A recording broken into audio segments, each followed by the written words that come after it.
भारत की वीर भूमि पर जन्मा एक ऐसा योद्धा जिसकी तलवार से शत्रु कांपते थे और जिसके साहस की गूंज आज भी इतिहास में सुनाई देती है। उस महान वीर का नाम था सम्राट पृथ्वीराज चौहान। 12वीं शताब्दी में अजमेर और दिल्ली पर शासन करने वाले पृथ्वीराज चौहान चौहान वंश के महान और प्रतापी राजा थे।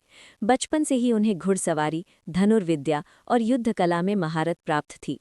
कहा जाता है कि वे शब्दभेदी बाण चलाने में निपुण थे। आवाज सुनकर लक्ष्य भेद देना।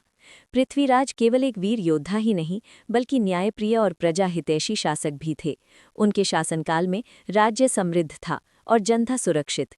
इसी समय भारत पर आक्रमण करने आया विदेशी आक्रांता मोहम्मद गौरी। 1191 ईस्वी में तराइन के पहले युद्ध में पृथ्वीराज चौहान ने गौरी को करारी शिकस्त दी और दया दिखाकर उसे छोड़ दिया। लेकिन इतिहास सिखाता है, दया हर बार विजय नहीं दिलाती। 1192 ईस्वी में तराइन का दूसरा युद्ध हुआ। इस बार मोहम्मद गौरी चाल और रणनीति के साथ लौटा। इस युद्ध में पृथ्वीराज चौहान पराजित हुए और बंदी बना लिए गए।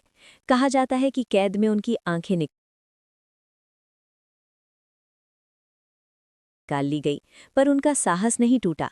अपने गुरु चंदबरदाई के शब्दों के सहारे उन्होंने शब्दभेदी बाण चलाकर मोहम्मद गौरी का वध किया और स्वयं वीर गति को प्राप्त हुए।